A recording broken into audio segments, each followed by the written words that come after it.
Bonjour les amis, c'est Christian et bienvenue sur la machine. Il y a un phénomène qui se passe au niveau de la diaspora, surtout au niveau de la communauté africaine et particulièrement au niveau de la communauté camerounaise. Ok? Les séparations et les divorces, c'est fréquent. Ok? C'est fréquent, c'est fréquent. Pourquoi? Je ne peux pas me l'expliquer. Je ne suis pas un psychologue, je ne suis pas un sociologue. Moi, je suis un investisseur.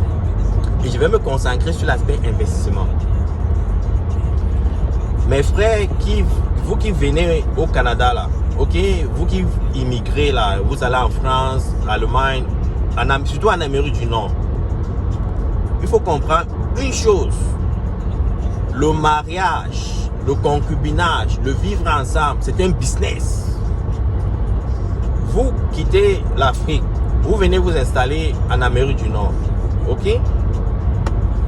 Vous travaillez dur pendant 2, 3, 4 ans. Vous faites des petites économies, vous trouvez un appartement, vous achetez votre maison.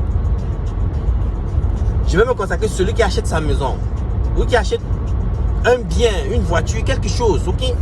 Alors, vous vous levez un jour, 4 ans, 5 ans après, vous voulez vous marier. Vous courez en Afrique chercher votre épouse. Vous l'amenez au Canada. Mais ce que vous ignorez, c'est que le mariage, le concubinage,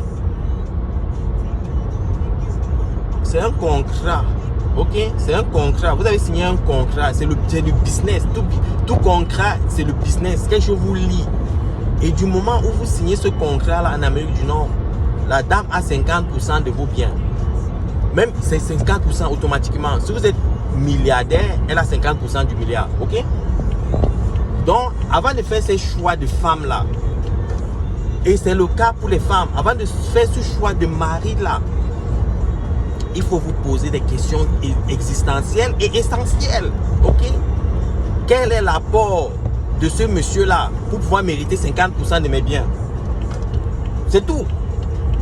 Quel est son apport? Qu'est-ce qu'il va faire? Est-ce que son apport sera financier? Est-ce que son apport sera social? Est-ce que son apport sera au niveau de la maison? Il faut poser des questions. Est-ce que cet apport-là vaut le coût des 50% que j'apporte? Est-ce que son apport sera au niveau de mon équilibre émotionnel, de mon équilibre, quel que soit l'équilibre que vous cherchez? Donc, il faut que ça ait un coût. Il faut balancer ce coût-là et vous demander est-ce que ça vaut le coup d'aller prendre cette femme ou ce mari-là en Afrique? Pourquoi ne pas épouser les gens qui sont autour de vous, qui comprennent déjà le système, qui comprennent déjà les réalités?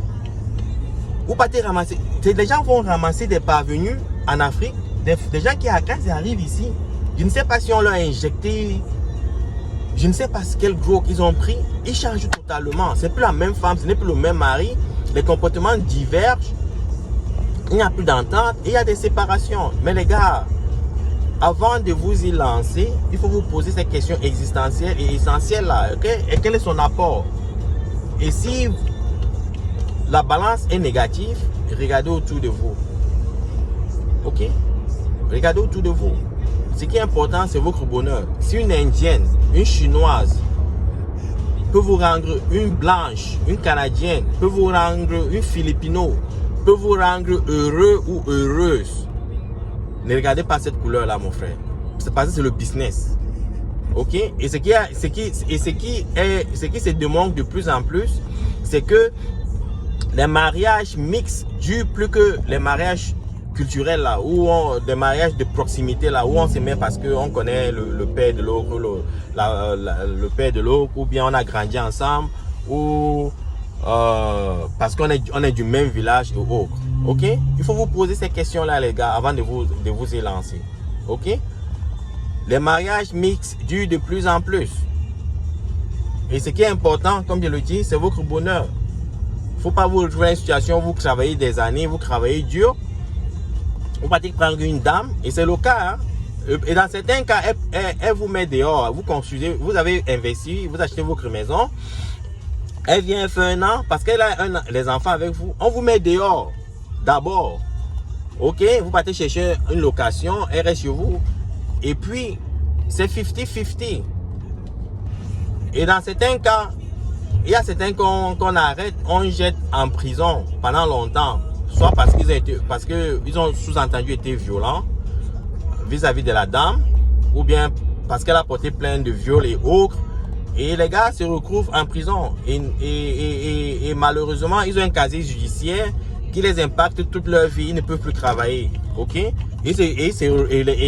l'immigration devient pour eux un cauchemar. Donc, je vais conclure en disant, avant de vous marier, avant d'aller choisir une femme, chercher une femme en Afrique, il faut vous poser la question de savoir quel est son apport dans ces relations. Est-ce que son apport vaut les 50% de tout ce que j'ai construit ou de tout ce que je construis? Quel sera son apport dans le futur, dans tout ce qu'on va faire? Ok? C'est primordial. Ces questions-là sont primordiales. Bonne soirée à vous et à la prochaine.